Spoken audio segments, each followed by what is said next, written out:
All right, welcome back, everybody. Sorry about that share thing. Google That's and okay. something didn't tell me. All right. I know you all were busy working, so let's see if actually. So let's have Sarah and Cody. Do you guys mind being in the hot seat first? Do you want to just go ahead and share your screen since you didn't get a chance to put it in the worksheet? Or Yeah. Oh, was I supposed to put it in the worksheet? Yeah, but that wasn't your fault. It was Google didn't let you do that. So. Oh, okay. Yeah, I will share my screen. So this is I have a monthly meeting with my supervisor, and sadly, I'm a little ashamed to say that I don't use our our meeting plans, and I don't get as much productivity or clarity in these meetings. So here's one from December. And as you can see, it is kind of just topics, you know, prompts, reminders for myself. So we came up with, you know, a shared understanding or alignment around key programming updates. For this example, we pulled this area where we're talking about starting up a new committee, a decision on creating a committee and alignment on members who will serve, that type of stuff. And then Sarah and I asked her, we talked about the company culture in her organization and how beneficial it is for everybody to know this, your guys' way of meeting and how that helps build productivity. I don't know if it's your connection or where you are in relationship to your speaker, but your audio is really crackly. Oh. Try to, actually, no, that's better. Better? Yeah. Say the last 30 seconds of what you were just saying.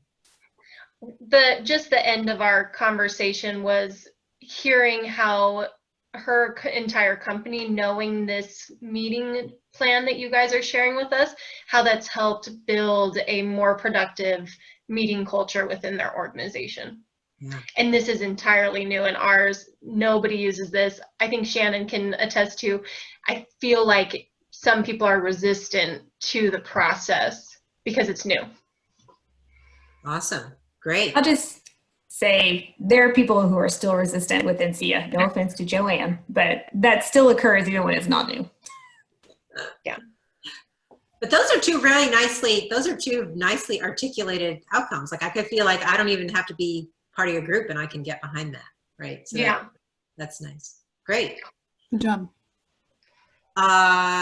Suzanne and Claudette, did you get a chance to put anything in the worksheet? I didn't give you much chance. You did. Okay. So let's go ahead and we can hop. Oops. Great. I don't know. I wrote things down. I don't know if we actually got things in the Google Sheet in time. So, and I was coming with an agenda a meeting that happens on a weekly basis that doesn't have an agenda right now. Internally. Yeah. So why don't you just go ahead and talk us through that then? So it's a weekly communications meeting. It's with 16 people. There's usually not an agenda or any preparation that's shared in advance. So you arrive completely blind. So it's kind of hard for me to say after attending these for the past 3 to 4 months. I think the outcome is a shared understanding of sort of communication initiatives and updates on their sort of general strategies. And I think that they would like to, so maybe shared alignment of those things. I think they want to obtain input and possibly action from us, but that's not clear to me either. It's typically like they talk to you, they deliver a lot of information, but there's not a lot of input that's sought. So, right. And so just even having these 6 different categories of possibility, you begin to recognize how under-leveraged these meetings are. Right. Yeah. Yeah, I was thinking a lot about that when you were talking, Suzanne. So I'm actually kind of curious I know the group discussion is my experience with this skill, but does the group have any thoughts that they could offer Suzanne for, like, knowing what you guys know now about the 6 different categories and how powerful they can be? What advice might you offer to Suzanne to try to leverage this opportunity better with the comm director, your organization? And you are the comm director, Sarah, so I'm curious. Sure. Well, one, I'm so sorry. That's your experience with communications on behalf of my professional group. But I think, I don't mean, it might be beneficial to go to that person ahead of the meeting and say, what do I need to prepare? What are we talking about? You know, I didn't catch the frequency, but like this week or this session or whatever. Yeah. Weekly basis, so, yeah. Yeah. So like, what are we talking about? Can I prepare anything? Is what I would ask. Or like, what do you need from me? Maybe like a softball way to kind of get in there, and then you can prompt them to tell you what it is they want to get out of the meeting. Like, just come prepared yourself with some outcomes, and that might alleviate some of that stress for you if he's not willing to do that for you. Thanks for That's that. great. I'm actually talking a little bit more about that. Go ahead, Claudette. Have you asked him, because you said he's been through this training, have you asked him why he doesn't use the meeting plans? Like maybe he's like, I just have no more time, or he's like, I just don't like details, or, you know, why is he? Yeah, so it's a great question. I have gone to him, and I've also tried to nudge, like, hey, wouldn't this be great? And especially since he's leading sort of like a new team of staff members that haven't gone through the training, it would be nice to see him incorporating it. And I think it's a time issue, definitely. And also it's just how he runs literally every meeting that he is a part of. If he's leading it, he runs it this way. It's all in his head. And he thinks that it's, you know, and maybe he writes some bullet points. He's definitely into process, but not this process for whatever reasons. So, okay. We'll continue talking about that and chipping away at that, because it's a complicated thing to enroll somebody to change something that perhaps they're not aware of could be better or isn't sufficiently broken enough. Right? That's right. Yeah. So we'll talk a little bit more about that. Let's just do a quick round of council. Just get. Can you guys hear me now? Yeah, you sound fantastic. Just a really quick round of council, just a couple words, just in terms of the experience of working in this way, and then we'll roll off into a break. So Cody, since you are now rejoined, a couple words about your experience. In this session or with meetings? Just in the last 10 minutes, just working with. Really helpful, and honestly, kind of surprising at how quickly you can create some intended outcomes. Just looking at what you want to discuss and being clear. And I'm excited to be able to leverage my meetings with my boss better. Great. Thanks, Cody. Sarah.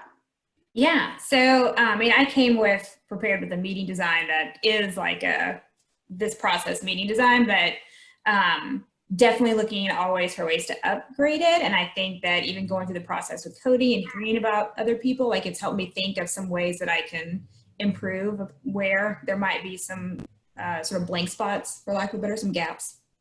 Fantastic. Suzanne? Let me unmute myself. I think I'm coming away with like maybe some energy to really help this person in creating a better meeting design. Maybe that's what I need, is to help them in crafting it the first time. Yeah, right. We'll talk more about that. Thanks, Suzanne. And Claudette? Oh, unmute. Yep. Yeah, I have nothing new. I'm learning a lot. Good. Learning, it's nice to have the meeting design in practice while I'm learning about it. You know, because you can say, okay, this is ideally how it should work, but in reality, you know, you really have some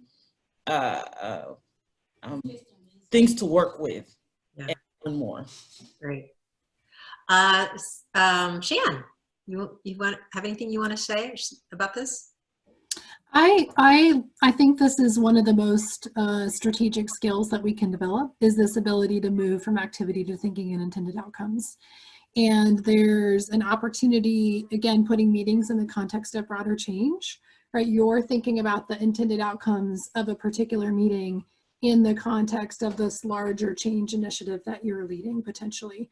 So it's always about how do we advance the work of the meta change, and this meeting is one opportunity in this broader context to do that. Yeah, I think very well put. I couldn't put it better myself. I like to use the word fractal a lot. Intended outcomes are fractal to the overall meeting, and the meeting is overall fractal to the, so it's like, it's these tiny little building blocks of units. And Shannon and I talk about this all the time. You can't get to the big change unless you know what the outcomes are all along. All right, with that, let's go take a 10-minute break and meet you back at the bottom of the hour. 12:30 or 2:30? Thanks. 12:30. Okay. Slow roll. We're at our 12:30 slot or our 2:30 slot, depending on where you are. And we're moving into our piece of content on meeting processes. For this section, we have a 4-step process. I'm going to introduce the concept of process versus content. We're going to ask you a question about some of the meeting processes you've experienced. I'll do a little more teaching about process versus content, and then time permitting, we'll have an opportunity for questions and answers. Any thoughts or upgrades before we move in? Okay. All right. So we're moving into, in addition to intended outcomes, I would say this distinction between content and process is one of my most favorite strategic skills. Our ability to distinguish between process and content will make us super powered meeting planners and facilitators, but it's also an incredibly helpful skill in the context of all the other work that we do. So I want to talk a little bit about outcomes and process steps. So every intended outcome, and we've just spent time learning how to articulate intended outcomes, must be supported by 2 things. It must be supported by its own content, which is a sort of a second kind of what. It's the thing that we're working on. And it also needs to be supported by a process, which is the how, right? How will we engage with that particular what? So we have a mantra that we use at Strelo, which is every piece of content must have a process. The other thing that I would say is that there's always a process. It's just often that the process is invisible. So in Suzanne's meeting, 16-person meeting each week, there is a process, right? The process is there's no agenda. It's poorly facilitated. There's 16 people who are unsure what's going to be asked of them, and you may not reach your outcomes, right? So that's the process that's unfolding in that particular meeting. So there's always a process. It's just a question of how visible and explicit, and does the process help us reach our intended outcomes? So every intended outcome in your meeting, and our meeting designs for this training experience are a good example of this, are supported by both content and process. So if we look at the first example around share information, so we're going back to our example of the fundraising event, and we've upgraded fundraising event as an agenda item to a desired or intended outcome of share information. And our outcome is clarity around current status of our fundraising plans. We have to ask ourselves 2 questions around how we're going to reach that particular outcome. So the first question is the question of what content, right? So in that case, I would say likely the status report is the content that we're working with. And then we would ask ourselves what process. And so a potential process might be that each sub-team lead presents their status report, followed by questions and answers, followed by dialogue to align on any open issues. So that's an example of how for one particular intended outcome in a meeting, we're addressing 2 questions, both a content and a process question for that particular intended outcome. So just popcorn style, what are some meeting processes that you've each experienced?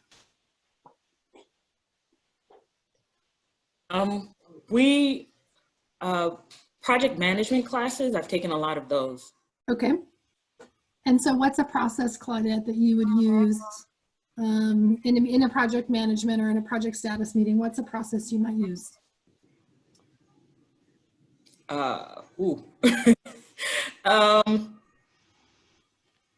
In terms of like, let's say you're the project manager and you're facilitating a meeting. What's a process you might use in the context? Okay. You need to have a project statement. You need to have timeline and deliverables, and also, I can't remember the exact name for it right now, but you need to know who does what by when, Okay. the status update, and then also learned things that you learn along the way for the next project.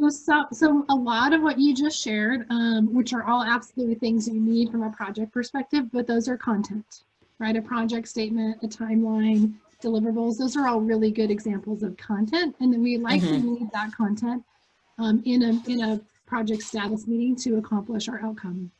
How about from others? What are some examples of processes you might use or you've experienced in a meeting?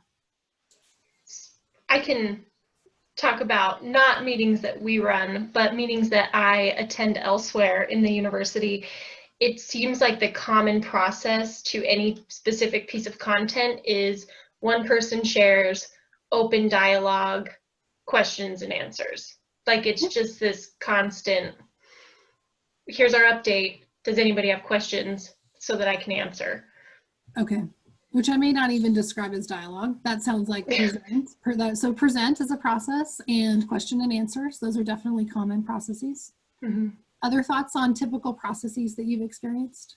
So to follow up with that, so presentation with Q&A is very common. And then we utilize a lot of sort of like breakout groups where they might have prompts or specific sort of activities that they're working on for a set period of time, and then coming back together to like do a popcorn report out. Yeah, so sort of a flare process, and then you come back together for a bit of a focus process or report out.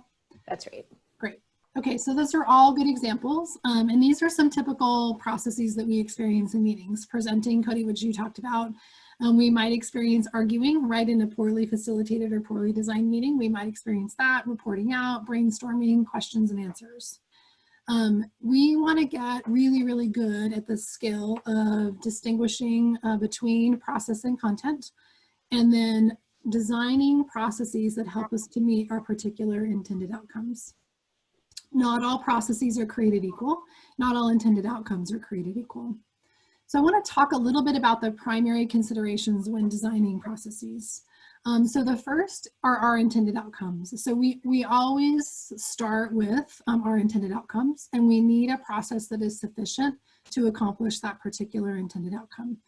And we want it to be right sized, right? So it doesn't need to be too fancy, too big, too long, or complicated, unless that is what is required by the complexity of our content. So we start with our intended outcomes. We also need to think about the number and the diversity of our participants. So is it a small group or a large group? How well do they know each other? How many different perspectives do we expect to hear? So we're using our intelligence as a facilitator and a convener of the group to be thinking about what we might hear. Do we expect for there to be conflict? Do we expect for there to be alignment, right? So we need to come with our emotional intelligence around how this particular group of people may engage around our intended outcomes.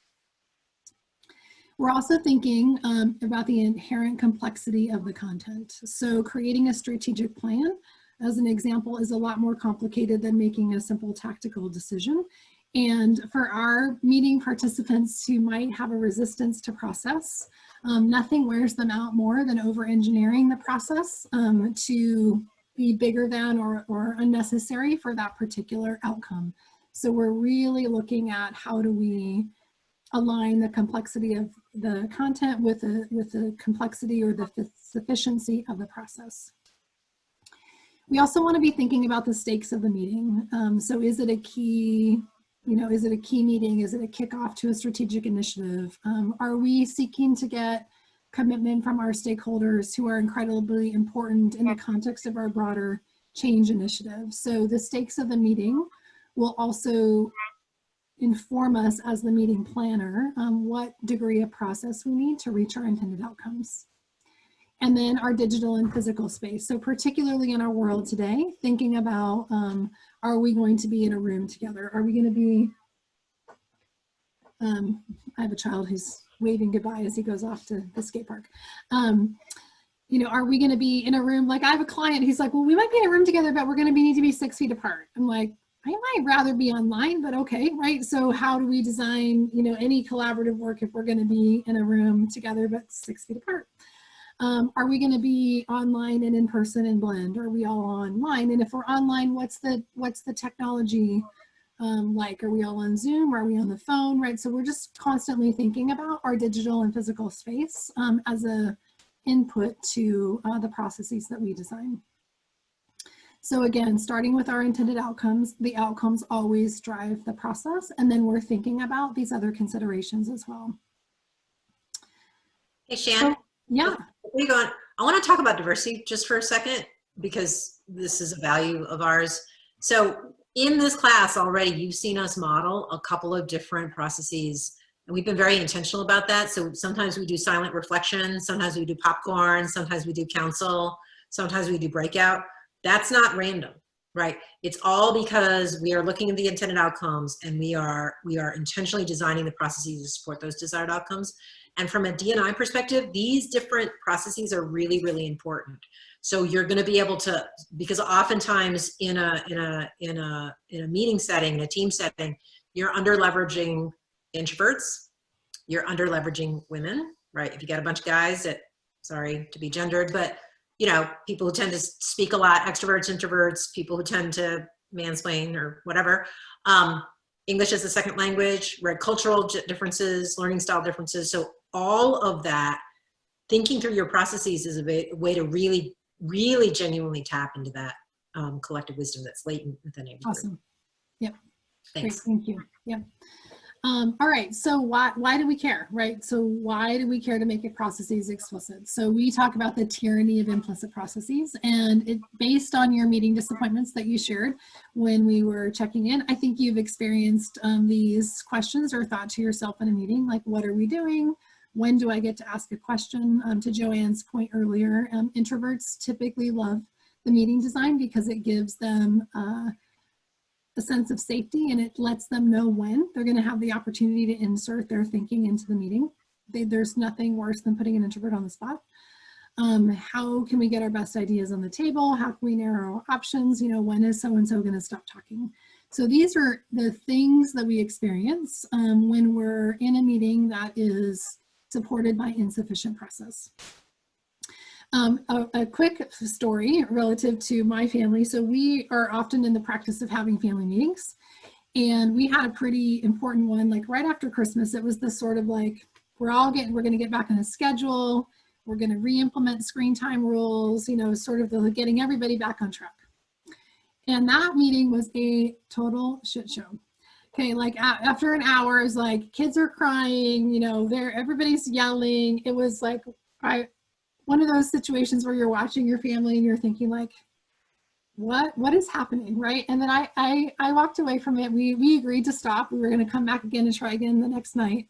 And I was like, oh yeah, right? Like high stakes, right? Screen time rules for my children.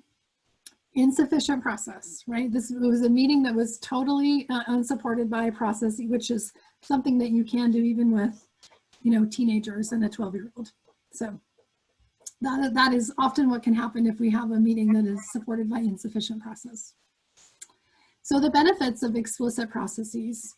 The first is around our egos, and this is true for all of us, and particularly true for introverts, but it allows our egos to subconsciously relax. So the role of our ego and our psyche is protection and safety.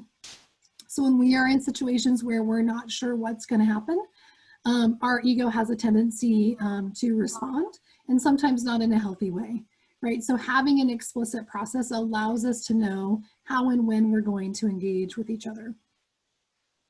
The second thing that having an explicit process does is that it builds psychological safety. And it's the predictability of the process that helps to build the psychological safety. So we define psychological safety as the feeling or the belief that our ideas are welcome, and that we can freely be and express ourselves without fear of rejection, or even worse, in an organizational setting, retribution.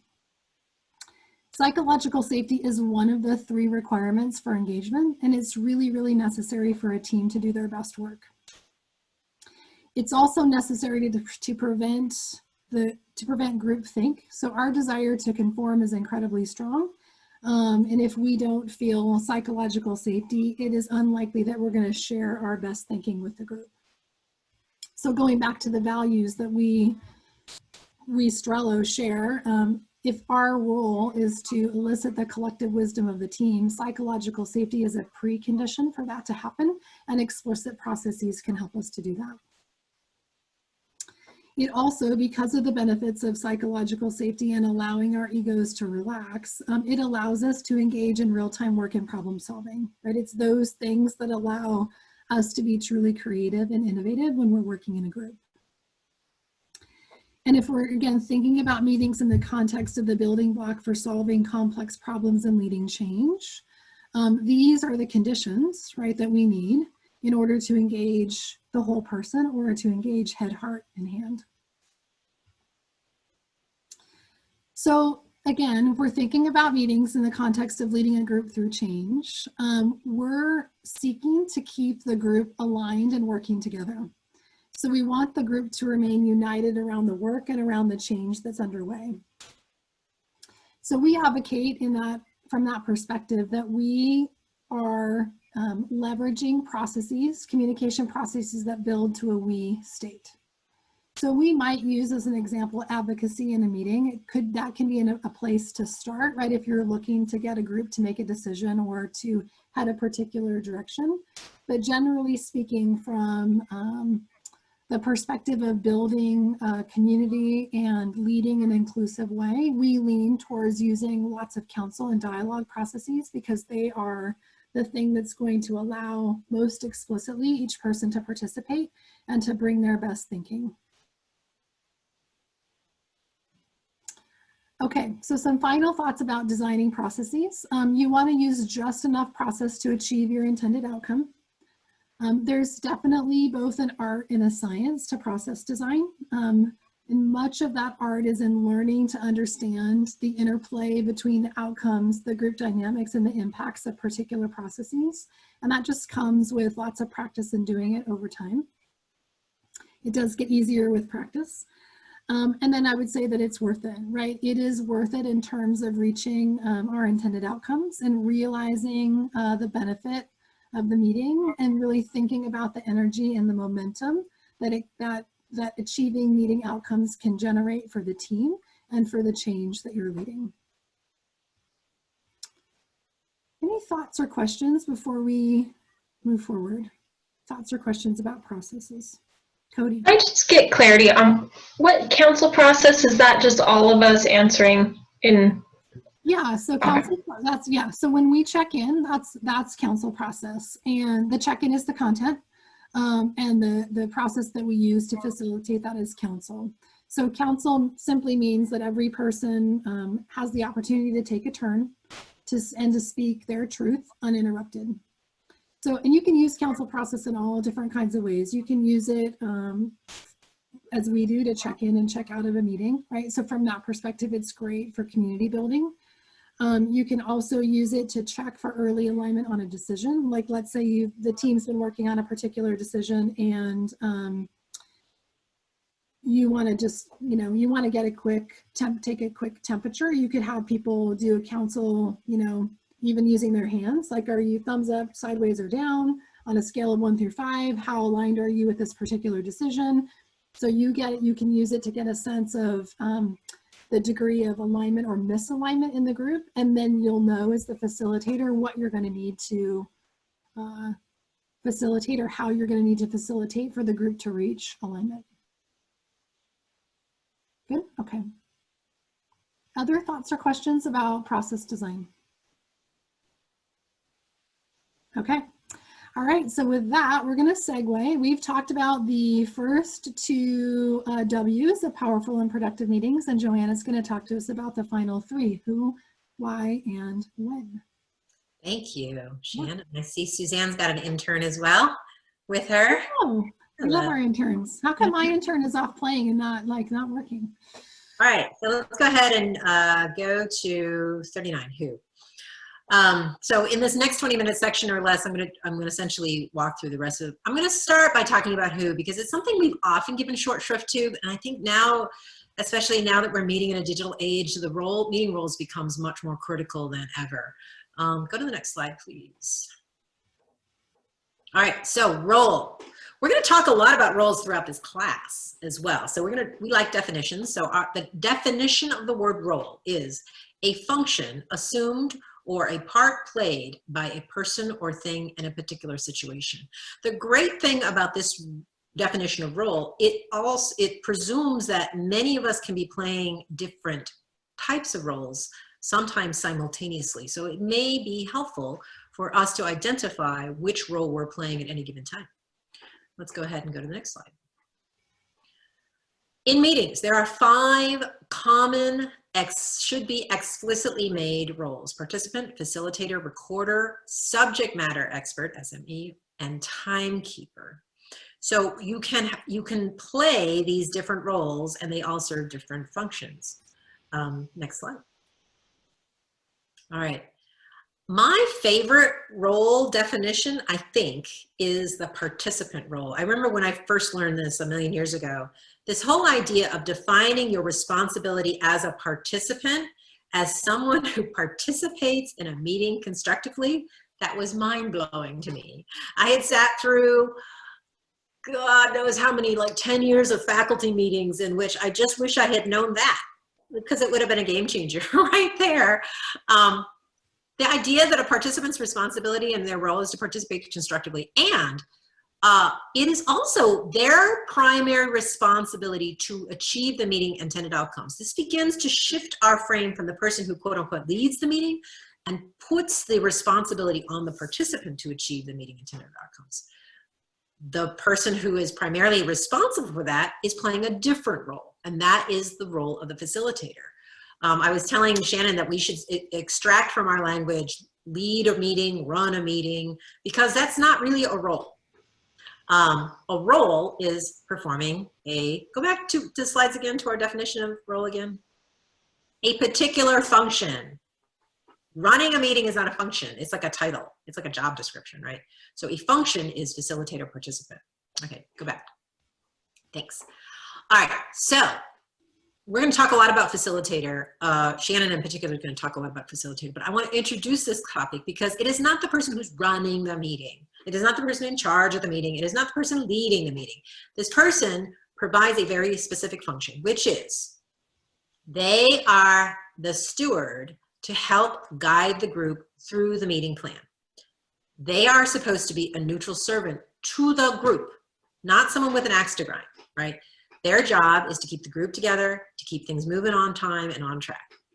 And they are playing a supportive role to help the group achieve intended outcomes.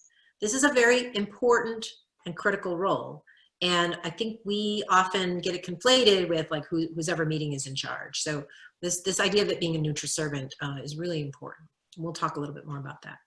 The third role, which is also very important, is the person who is playing the role of the recorder.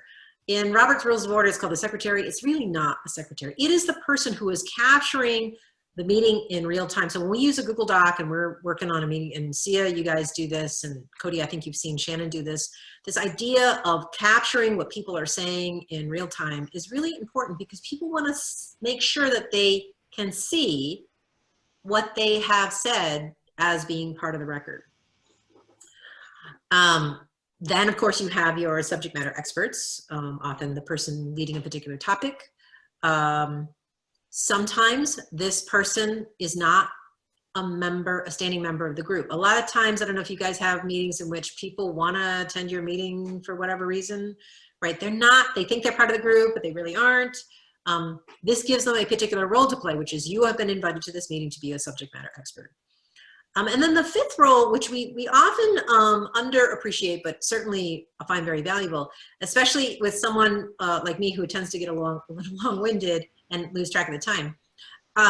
Having someone who plays a specific role for timekeeper it can be really, really important because it allows the facilitator to be freed up to really pay attention to the group dynamics and the process. And this one person's particular role is to really kind of keep track of time. And is especially helpful if the facilitator is also wearing multiple hats of being a participant, a subject matter expert. And so to relegate the role of timekeeper to somebody is also really helpful. Next slide. Any questions about meeting roles? We typically don't go into this in too much detail, but I think it's really useful, in particular in this setting. Joanne, so I deal with meetings where participants are just blank seats, you know, they're there to listen. How do you recommend trying to get them to be that active participation, not just sitting there? Cody, what if I were to ask you that question? How would you get people who are sitting there like bumps in the log to participate more? What would you do? I mean, well, you can ask questions, but then maybe setting the stage early to be like, as a participant, you know, this is what I hope that you can provide to our conversation. Okay. What else might you do? What's the thing that we just talked about in terms of process?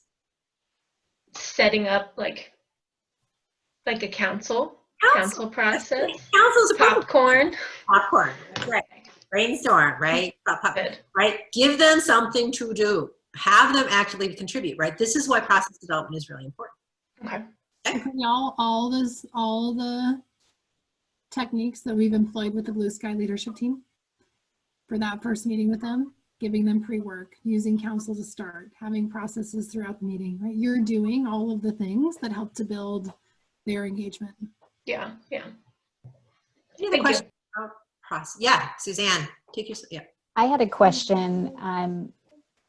I've got these coalition meetings with folks in communities across the state, and what happens is they'll last minute invite somebody that nobody was expecting. And so you have to spend time giving, you know, making sure that they feel onboarded. How do you do that in a way that doesn't also eat into your meeting agenda? Yeah, that's a really difficult question to answer. I tend not to pander to last minute guests because if your job is to protect the integrity of the group, right? Pandering to people who show up late, pandering to people who are unexpected guests is not a good use of the group cohesion. In fact, it degrades the group. And that's the reason why in our culture, we start meetings on time, we end meetings on time. We don't change our we have this script so that when the person comes blowing in and says, oh my God, catch me up, we're like, well, you can read the meeting record, right? That would be one. And we are in this part of the process, right? We honor their presence, but we're not going to pander to them. Shannon, I don't know if you had any. I would probably say something I would try to make it gracious, but it would be that I'm not going to pander to you in a gracious message. So, you know, let's say it's Sarah. Sarah, welcome to the meeting. Here's what we're here to accomplish today. We understand that you haven't been with us up until this point. So Claudette, since as Sarah's, you know, your guest, I'm going to ask you we're going to move forward, but I'm going to ask you to bring Sarah up to speed on anything that she might need filled in on after the meeting. So you're making it in a really gracious way, super clear, like you're welcome to be here, but we're going to do the work that we needed to do. Is that helpful, Suzanne? Yeah, that's kind of what we've been doing, is kind of, hey, we see you. And I always ask for like a volunteer that's going to catch them up at another time, you know? Yeah. Kind of like that. Okay. Is it, the other thing you could do is just have a very clear conversation with the meeting participants and reach some agreements about guests to the meeting. Okay, right? that's great. Is it something that you guys want to encourage? And if you do, here's the expectation about inviting somebody that's not on the meeting agenda. Okay, great. Yeah. Awesome, thanks. All right, so let's go ahead and move on. Go to the next slide. So now we're going to put it all together. Who, what, where, when, why, how. Next slide. And this is what we call a shared approach. And essentially, the meeting plan template is the sort of first pass answering of all these questions. Go to the next slide. So the meeting plan template is designed to answer all of the questions up front. When we talk about having the meeting logistics all at the top, including the location time and the time it starts and the time it ends, it begins to allow the participants to show up on time, ready to work. So it answers the question, what and when. Preparation is what and how. Who, participants, facilitator, recorder, why, the meeting context, the meeting intent. What are we here to do? Meeting outcomes. And then the meeting agenda also answers different questions of when are we going to talk about what it is that we're going to talk about, which is the topic, how are we going to talk about it, and who's going to be leading it. So one of the questions Cody had was, you know, does it always have to be this complicated? And our answer is always the magic word, sufficient. So if you have a meeting with 3 people, you probably don't, although I often say 3 or more people, especially if it's people that are not used to working together, a meeting like design like this can be really helpful.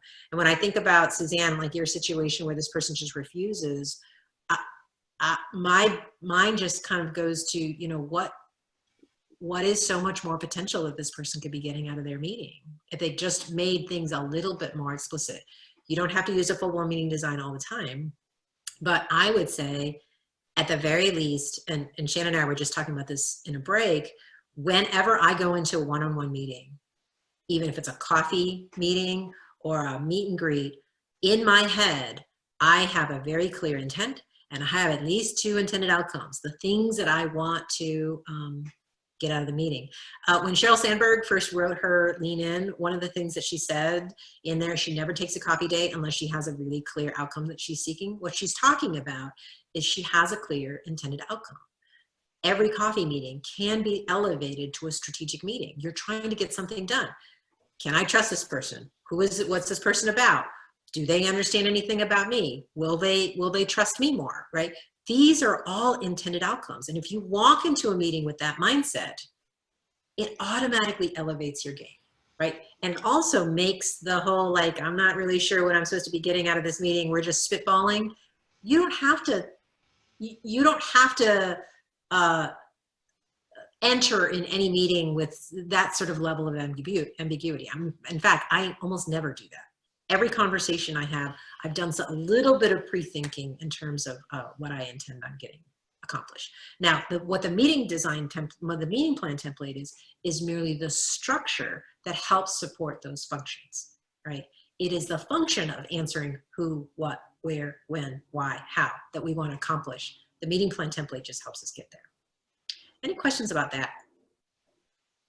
All right, next slide. What's on the next slide? Okay.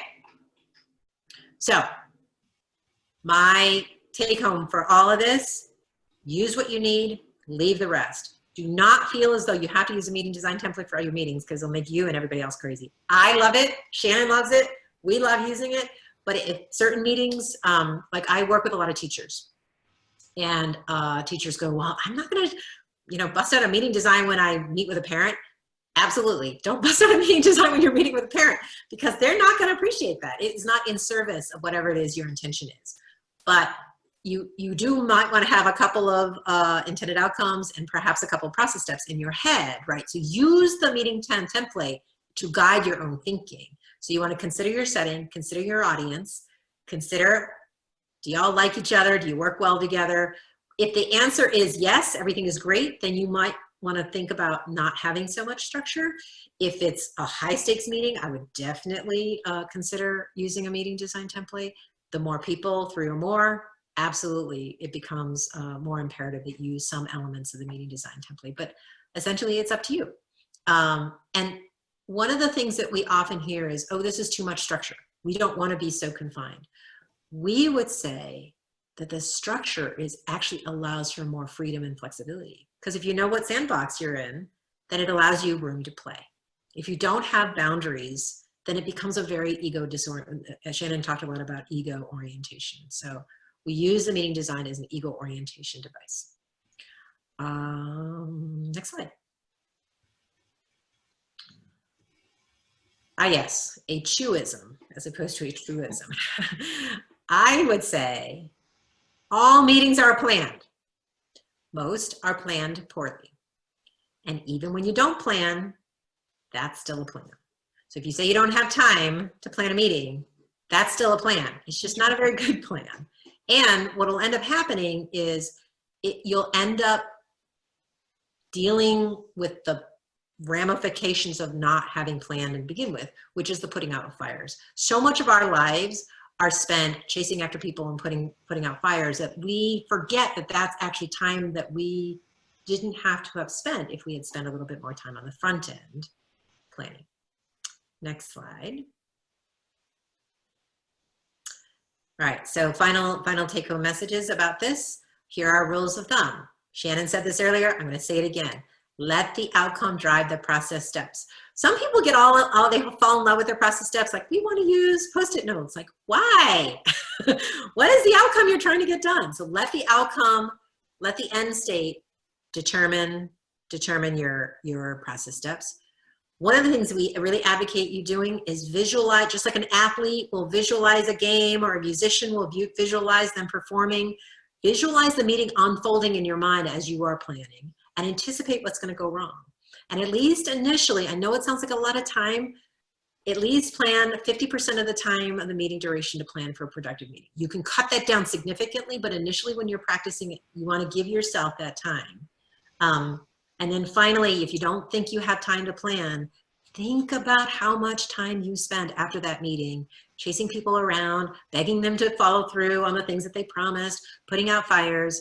Think about all that time that you wouldn't have to spend if you had actually spent some little bit of time planning. Next slide. I think that is it. Any questions about that? All right. Hey, guess what? We get another break. Does that sound good? 5-minute break? 5-minute break. 5-minute break. We'll come back and talk about leadership. Go ahead. Go ahead. Okay. All right. So welcome back from our break. So we're moving into our last two pieces of content. So we've been talking about meeting, what makes a powerful and productive meeting. And we've been looking at that from the perspective really of structure and looking at it from the perspective of planning or designing a meeting. And now we're going to shift into a conversation about facilitation. And we're talking about facilitation in the context of meetings, but it is also an approach to leadership more broadly. And so our conversation around meeting facilitation is going to anchor, as with our other parts of our conversation, in leading self and leading others. So facilitation is an interesting word. I think we mostly think about it in the context of meetings. As with other parts of the Strelo methodology, we have our own definition for meetings, or for facilitation, excuse me. So we're defining facilitation as the behaviors and processes that allow a group to maximize its collective wisdom and create psychological safety so that members can do their best work. So if we think about the values we've been talking about throughout our time together and the values that underlie this curriculum, to me, this definition of facilitation really embodies all of those values. And it's saying that this is our role in facilitating a meeting, but it's also our role as leaders. So again, we see facilitation more broadly as a leadership approach. And as a leadership approach, or approaches, they're intended to invite and catalyze stakeholders' intellectual, emotional, and creative intelligence to get purposeful stuff done. So if we go back to the quote that we shared at the beginning, that what we practice at the small scale sets the pattern for the whole system. When I think about the relationship between facilitation and leadership, that quote is also true for me in that context. So how I show up as a leader, as a facilitator of a meeting, and my desire to get the best out of the group is also how I want to show up as a leader more broadly. So my behavior and my leadership in a meeting is a microcosm of how I show up more broadly as a leader. So ideally, once we can demonstrate facilitative leadership in a meeting, it's a capacity that we can build in ourselves, and we can do it in other places so that we're more effectively engaging teams and we're more effectively engaging the whole person, right, to move the work of our particular change effort forward. So I want to talk a little bit about what facilitation is not. And I think that oftentimes this can be confusing, right, if you haven't spent the time to be really conscious about the role of a facilitator. So facilitation is not a way to control people or situations, right? It's not a way to get what you want. And it's definitely not a recipe or a fixed set of steps. And this can be a particular trap as we're learning to design process for the first time and we're using process in a meeting. We can get really anchored in, like, my job is to go through the steps 1, 2, 3, 4, 5, when it's really the role of the facilitator is much broader than that. And it's also not easy to master. So I've had a lot of people ask me, like, how do I get really good as a facilitator? You just keep facilitating, right? It takes a lot of practice, and you want to be doing it in a context where you can get good feedback on your facilitation as well. So if our job as the facilitator is to make sure that other people can show up at their best, and that we have to let go of control, right? We have to begin to think, we have to shift our perspective of what it means to facilitate. And Joanne talked about this a little bit earlier when she was describing the role of the facilitator. But when we are the facilitator, we are there in service to the group. And what that always means is that it's less of us, it's less about us, and it's more about the group. So what's best for the group? What's the best intent for the meeting? What is the best outcome for the project, right? So we're always shifting our perspective away from us into that of the group.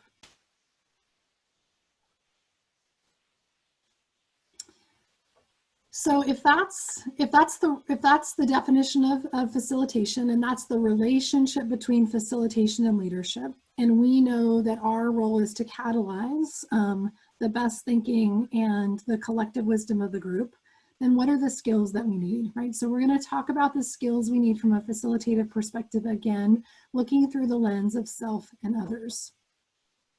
So the first skill is really around awareness of intent and intended outcomes. So when we're facilitating, we're holding a lot, like I'm holding my hands. So we're figuratively holding a lot for the group, right? We're keeping track of who they are, who's speaking, who's not speaking, where we are in the meeting design, what's going on, like, is there a distraction happening outside the room? Has some construction just started that's now maybe potentially interrupting the group, right? We're holding all of that information in our head and managing it as we facilitate. But what we have to keep at the forefront of our mind is our awareness of our intent and intended outcomes, right? So our role, our primary job, is to help the group reach its intent and intended outcomes while protecting the role of the group. So that's our first skill, is really using our engaging our head and being aware of our intent and intended outcomes. The second skill, and Sarah, you talked a little bit about this when you were talking about meeting disappointments for yourself, right, in terms of managing your emotions. But we have to have a high degree of self-awareness and ego self-management. And so what that can mean in the context of leading ourselves through a meeting is that we need to be gentle when we're directing others, right? And so we're avoiding the urge to compel or control. Like, we might be making suggestions or subtly pointing out, using our gracious or graceful skills, like pointing out what we need to kind of redirect the group, but we're doing that in a way that doesn't feel like we're over controlling and somehow confusing the group that we've shifted out of the role of facilitator. We also want to practice objectivity and be curious. So, and it's taken me a while to really build this muscle, but all behaviors and contributions are data. So if we're facilitating a meeting and we see that somebody is particularly disengaged, or we are sensing that although someone is expressing that they're in support of a decision, but their body language is telling us something else, it's our role to express our curiosity and use that information as data. So we might say something back, like, Suzanne, I noticed that although you indicate you're in support of this decision, your face is, the furrow in your brow is telling me that perhaps you have something else on your mind, right? So we might use some phrases like that. So we're very gently allowing the opportunity for somebody to express their truth. And we're using all of the input that's visible to us in the meeting as data. The third thing around ego self-management is being mindful of over-attachment around outcomes or results. So we are a neutral servant to the group, except when suddenly that we're not. So this is also, to me, connected to process. I think we have sometimes a tendency to fall in love with the processes that we design, and we can become over-attached to either executing the process and reaching a particular outcome and ignoring what's happening with the group, right? So when that happens, we have to put the process back in the hands of the group, right? So we're running out of time. I notice that it's going to be difficult for us to reach our third intended outcome, but there's a lot of energy around this conversation. Here are some process options, and let the group's energy determine which way you take the meeting. So these are some skills around facilitating self. I would also say, Sarah, to your comment about ego management or emotional management, is that this is where I think a little prep and mindfulness comes in. So if you're facilitating a meeting where you know that you're going to there's some particular triggers for you, it's being aware of those for yourself before you head into the meeting, and potentially enrolling somebody else to help you manage yourself in the meeting if you think you're going to need that. I have a question. Is a question? Yeah, go Okay. ahead, Claudia. Yep, absolutely. So, I mean, I mean, you bring up a lot of good points, and it would be, that's a lot of good information to take with me. I just struggle with when the intended outcomes are tied to my performance. And so, like, let's say for students, it's pretty much a mixed bag. Pandora's box, you don't know how they're going to, are they going to get the information and process the information correctly and actually do what they're supposed to. But the measurement is on them, the grade is on them. But when and maybe, we have a grade that's kind of tied to the end, when they turn in student surveys, but they take into consideration how students think of professors and stuff like that already. But when your performance is directly tied to that intended outcome for that meeting, it's hard for, to maintain that ego self-management. Yeah, so it's a really good point, Claudette. So in the example of being the facilitator where you have a vested interest in the intended outcome, I have a couple of thoughts. Number one, it's totally possible that you're not the most appropriate person to facilitate the meeting, in which case you may want to find somebody else who can truly be a neutral servant to the group in service of reaching the intended outcome, which allows you to show up as a participant, right? And then you can be more vested, right, in whatever the conversation is that's going to help reach that particular intended outcome. The other thing that you can do, if that's not possible for you to not be the facilitator, is to be really clear about what hat you're wearing when you're in the meeting. So, and by hat, I mean, again, metaphorically, you might be in a meeting where you're playing both the role of facilitator and participant. And when you shift between those roles, you have to make that shift explicit. So for example, you might be facilitating the meeting and you're trying to reach an intended outcome around a particular policy. You might say, okay, I'm going to take off my facilitator hat and I'm going to put on my role of policy advisor hat for SIA. And as the policy advisor for SIA, what I want to say is this, right? So that you have the opportunity to express your opinion to the group. Then you put your hat, you put your facilitator hat back on. But you have to make that shift explicit for the team. Otherwise, it's really confusing for them. And what it does is it undermines their belief that you're a neutral servant to the group and to reaching the intended outcomes of the meeting. Does that make sense? Okay. Very much. That's very good. Thank you. You're welcome. I've had to do that a handful of times, so it's very useful trick. Yeah. And can I just interrupt for a second? And I have been hearing a rumor that at SIA, you guys have not been utilizing these best practices of facilitator to the best of your potential capacity. So that is something, as your consultants, that Shannon and I are going to help you guys upgrade a little bit. Great. Okay, so shifting to the facilitation skill of others. So we're seeking to enroll, we're seeking to engage. Our job as the facilitator is to elicit the collective wisdom of the group. So the skills that we need to do that are really to invite and enroll others to engage in the process. And Cody, you were alluding to this earlier in terms of how do we do this. So there's a couple of easy ways to do that. One is to review the process before we engage, and Joanne and I have been modeling that. We do that because there could be better thinking about how to reach the particular intended outcome. There could be an upgrade to the process. So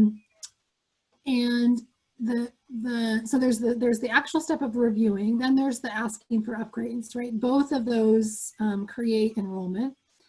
Asking for upgrades for me is as much about getting upgrades to the actual process as it is about creating a culture in the meeting. And again, thinking about meetings as a microcosm of what's happening in the broader context of your change initiative or your organization. But it's about creating a culture of welcoming input and believing that the collective wisdom is smarter than that of the person who's talking, of any one individual.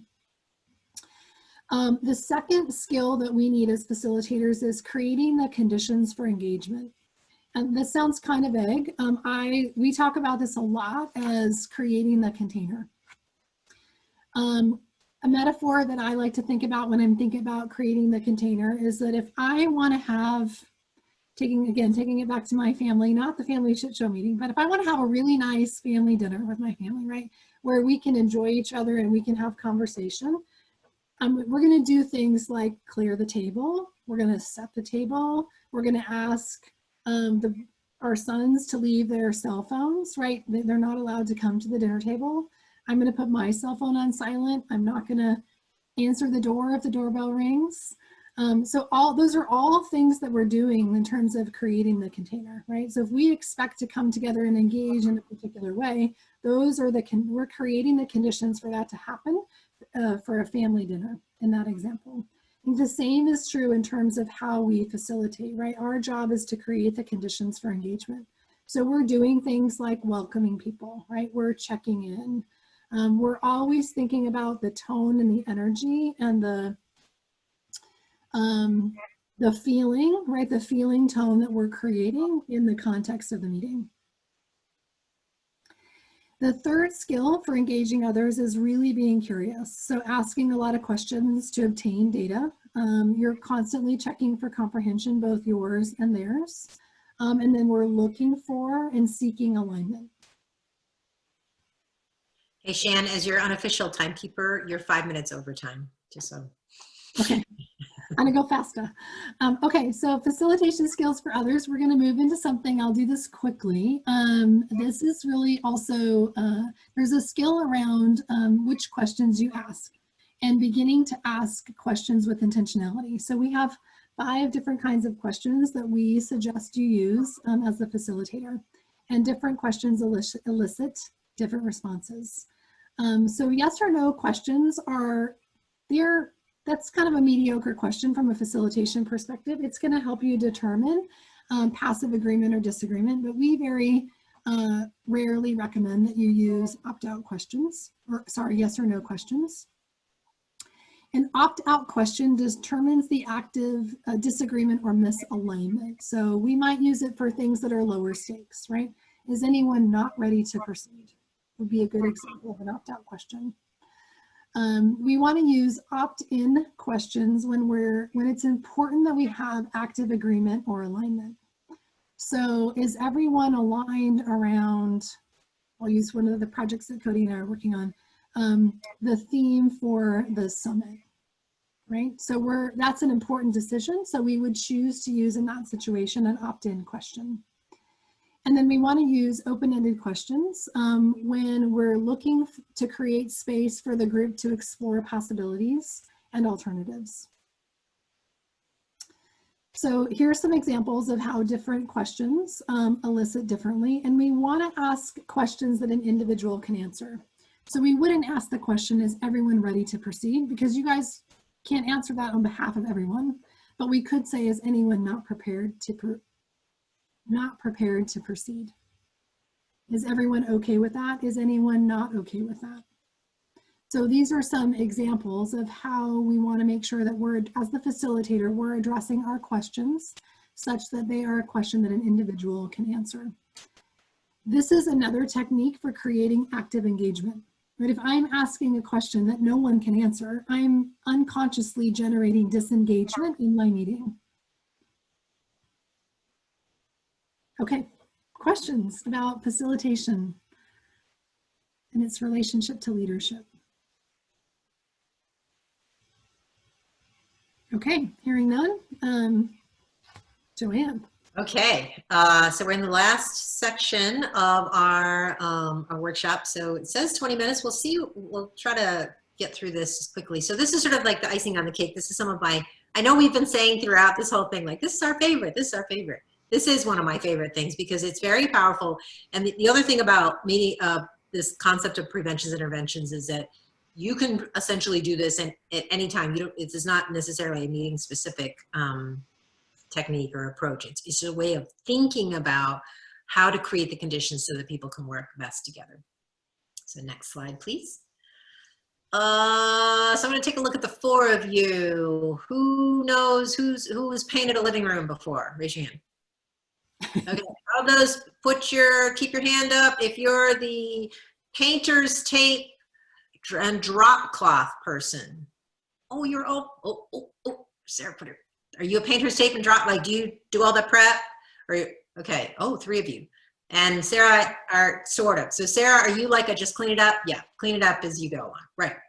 So when we think about what you're doing when you're painting a room, the prevention is go to the next slide, is anything that you do ahead of time to keep either the paint or the meeting from going off track. So literally when you're painting a room, you want the paint not to go off track.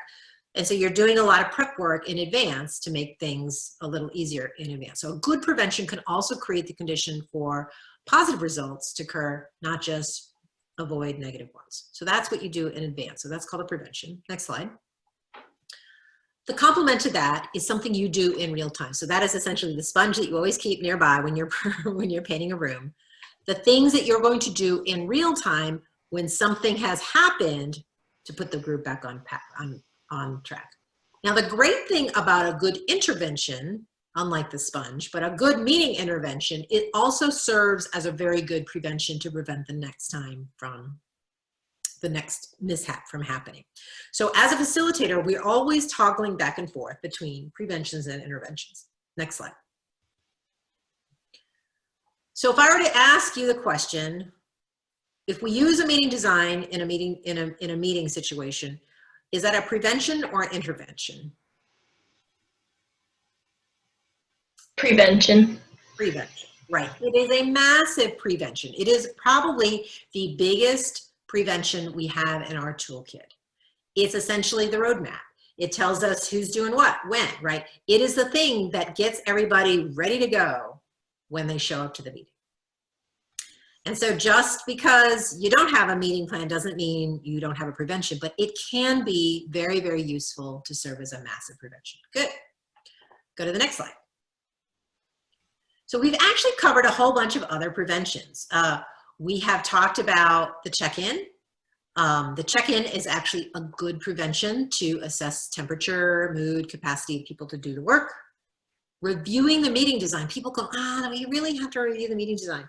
It actually is a strategic prevention to, one, orient the group to the work ahead and begin to build psychological safety, which is something that Shannon talked a lot about. Third thing, reviewing the process before engaging the process. Again, building psychological safety, clarifies the process, assesses willingness of your group to engage in the process. I don't want to do a brainstorm. I want to do a quiet reflection, right? And allows people to participate in the co-creation of the process before they engage in the process, right? So they have opted in to the process as opposed to being subjected to your process. And then finally, the thing that we always do at the end of our meetings, the checkout is also a prevention, in that it assesses the state of the mental and physical state of the group at the end of the meeting. Is everyone exhausted? Are they joyful? Are they scattered? You know, what sort of state are they leaving the meeting? And it often can serve as replacing the necessity for having the meeting after the meeting, because you brought this thing to closure. So even though that feels as though sometimes, you know, once we sort of get used to this, that these are rote processes, they're not. They are actually strategic preventions. Next slide. All right, so what we're gonna do in the next couple of minutes is I'm gonna put you in new buddy pairs. And what we're going to do is we are going to essentially do this. And Shannon is going to scroll back to the meeting disappointment and meeting intention list that we generated. And what I'm gonna ask you to do in this exercise is to get with your buddy and pick 2 meeting disappointments. And what I want you guys to do is brainstorm and write. I think I cleared the sharing permissions on the thing. Brainstorm at least 2 preventions and 1 intervention for each disappointment. And in particular, if we haven't really addressed it, we tried to talk through and hit most of these, but if there's something that we haven't done, it would be kind of fun for you and your buddy to kind of brainstorm 2 preventions and 1 intervention for 2 meeting disappointments. So if you click on to the, let's just go ahead and click on to one of the preventions interventions worksheets. What you'll see is, what you're gonna do is pick the meeting disappointment and then strategize 2 possible preventions and 1 intervention. So any questions about that process before we dive into that process? And I'm gonna set the clock for 6 minutes. So you have 3 minutes for each meeting disappointment, and then the thing will automatically pull you back into the big group. Any questions? All right, let's see you guys.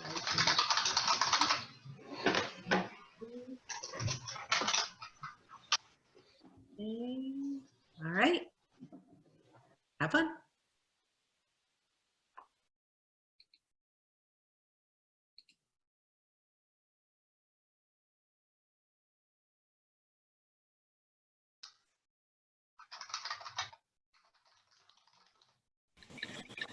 Hello, welcome back, everybody. Welcome back. That was the exercise. All right. Who wants to share their prevention intervention exercise first? I can go. Claudette. All right. So I'm going to go ahead and I'm going to share my screen.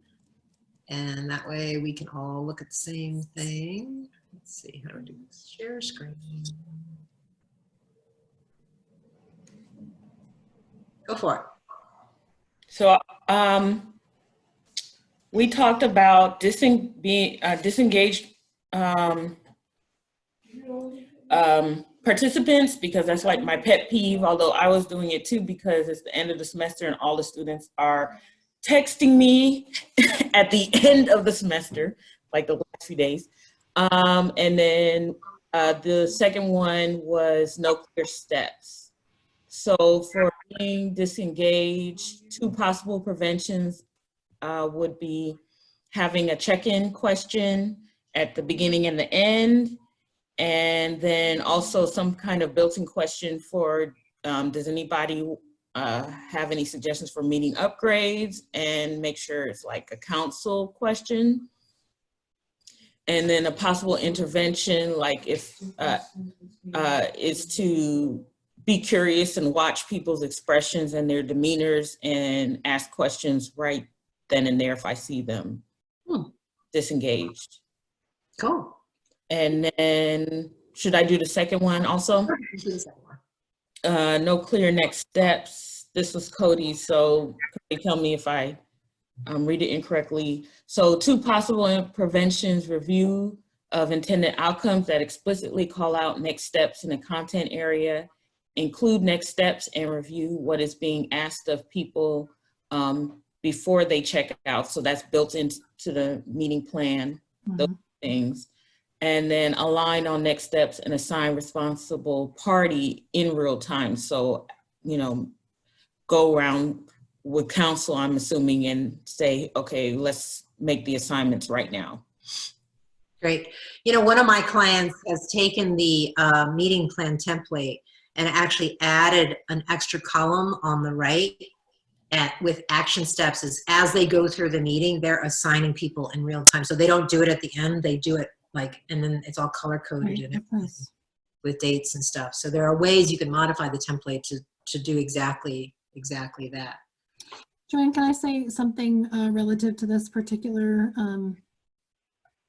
meeting disappointment? I would say that if you feel unclear about next steps, or if there's a point for you of that lacks clarity, you are not the only one.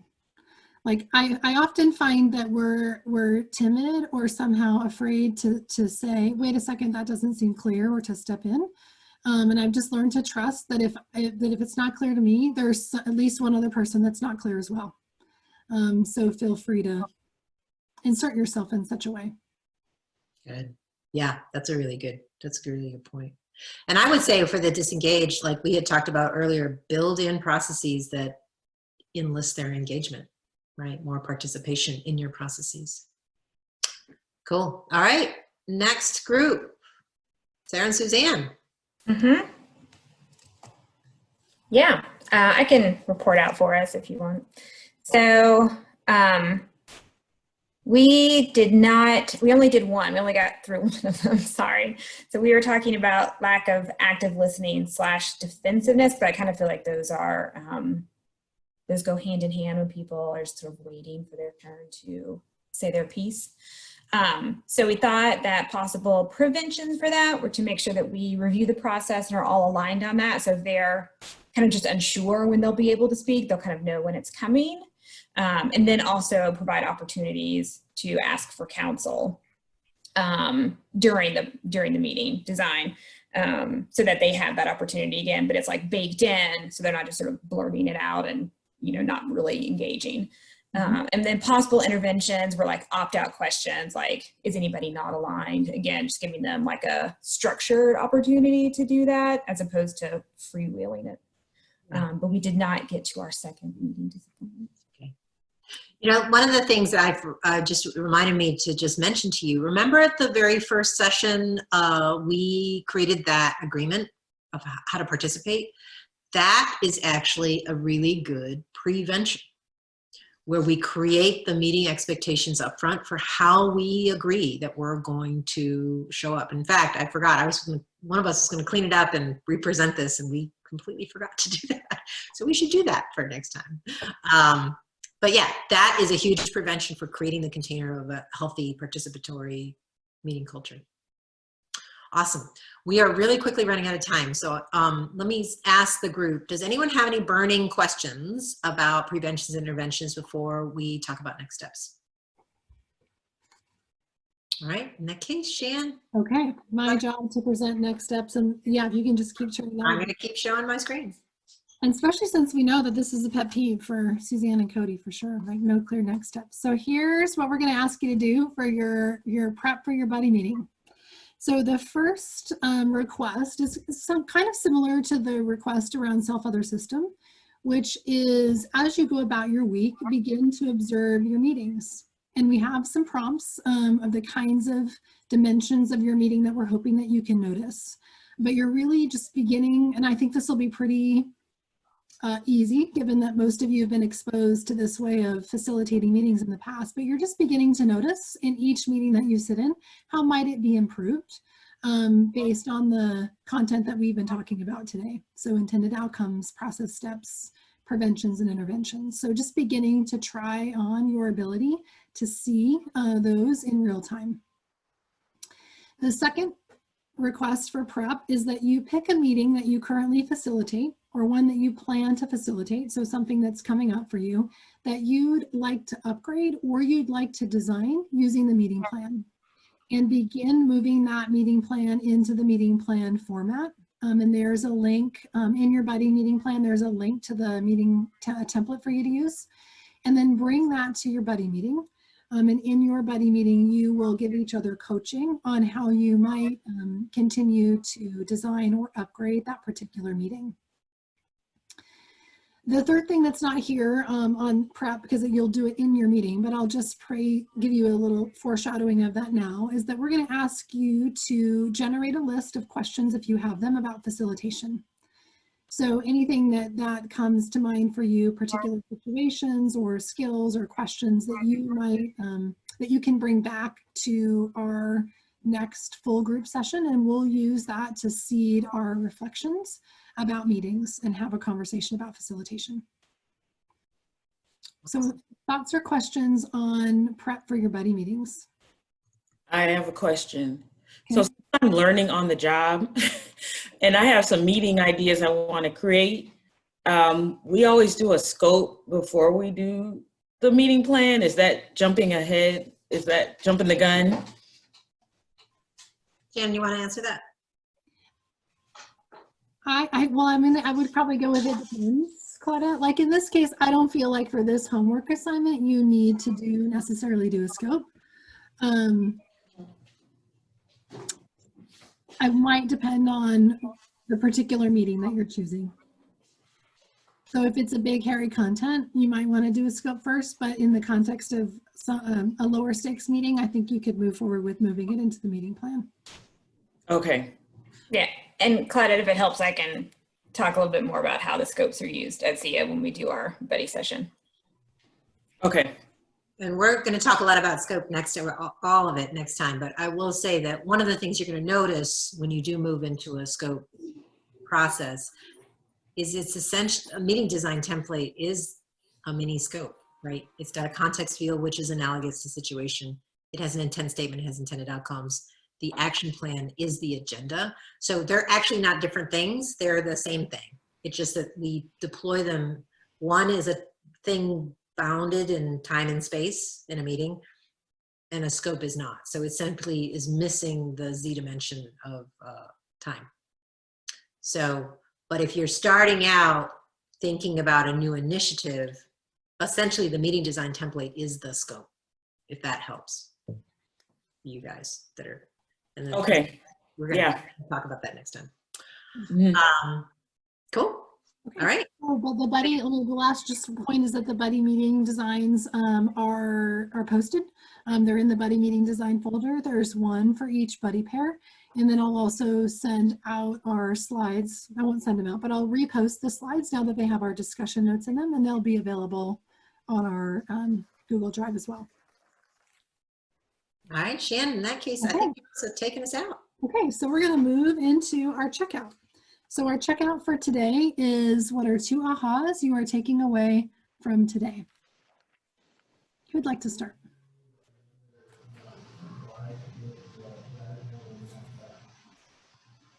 I can.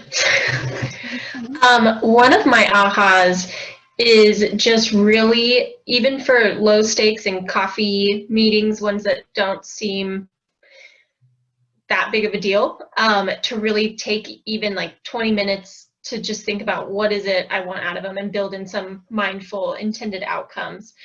And then the other one was this, around process. I think process to me was a little daunting to think about, oh, why do we have to do this? And is it too restrictive? But I feel like after our conversations today, being mindful and leveraging the process to get where you need to go and seeing that connection between process and outcome. Thank you, Cody. Suzanne.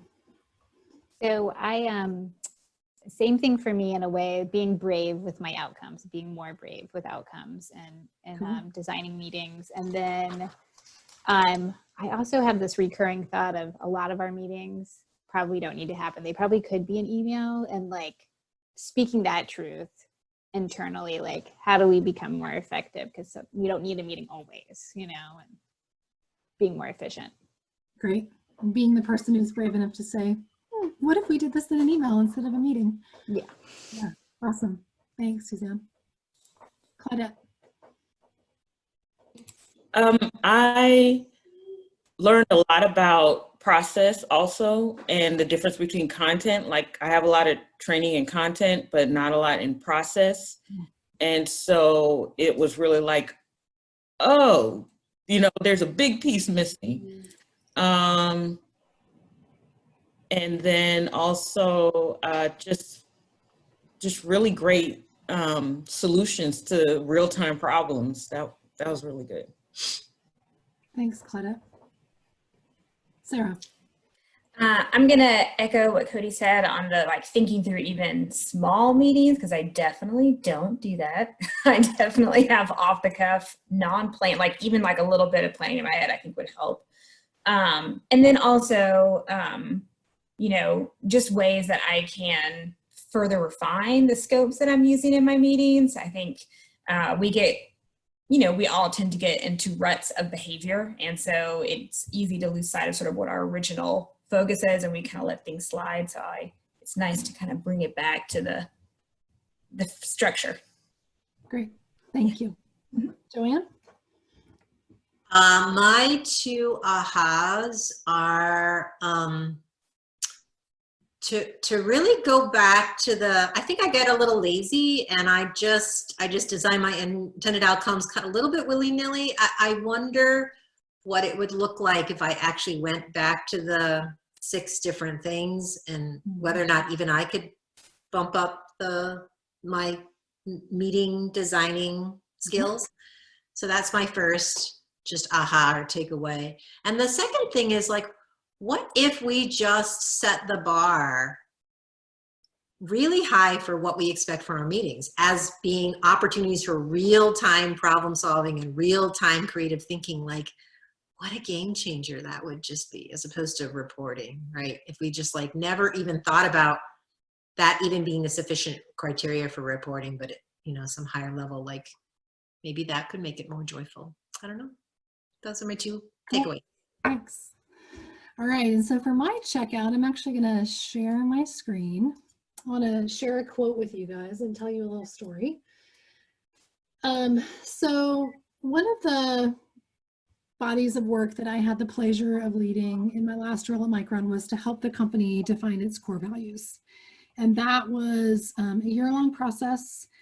We did so in such a way that we involved over 1,000 people, 1,000 stakeholders in the work. And I was overwhelmed and totally committed to doing the work, but it was bigger than anything I had led before. And I was getting ready to facilitate a meeting that was the CEO and his executive team, so 20-ish executives, and for sure the highest stakes meeting I had ever facilitated. And it was the beginning of this particular change effort. And as it so happened, I was reading my Real Simple magazine, which I, for whatever reason, had a copy of that particular month. And this quote was in there from a woman named Kara Brookins. So I want to read the quote, and then I'll tell you a little bit about what it meant for me. So the quote is, "Commit, then figure it out. When I decided to build a house with my kids, everyone thought I was crazy. But I don't believe much in plans. My philosophy instead was, I don't know how to build a wall, but I do know how to pound a nail. In my writing career, it's been the same. In the beginning, I thought, I don't know how to plot out a book, but I do know how to tell my kids a bedtime story. I do know how to write a grammatically correct sentence, and really, isn't a book just a lot of grammatically correct sentences put together? Creativity is about living in the moment rather than being lost in despair, thinking about the million steps between here and there." So this quote was inspiring to me, and it really began to solidify my belief in the meetings being the foundational unit of change. Because I felt like I do know how to design a really great meeting, and all we're talking about in terms of defining and launching core values to 35,000 people in 17 countries around the world is a lot of meetings strung together. So it just allowed me to really focus on what I knew I was good at, and to see the meetings and conversations that we would have over the next year as the most effective way to reach our ultimate change outcome. So with that, we are complete for today. Thank you guys so much for joining Joanne and I. We love being with you, and we will see you again in 2 weeks. I do want to make 2 requests as we close. One is to please begin to capture your buddy notes and your meeting design so that we can get a glimpse into the conversations that you're having and you'll practice your skills of recording. And the second is that if you need us, we are here. So please feel free to reach out between now and our next full group session in 2 weeks. And with that, we are complete. All right. Thank you. Bye, everybody. Thank you. Thank you. Bye. Thanks.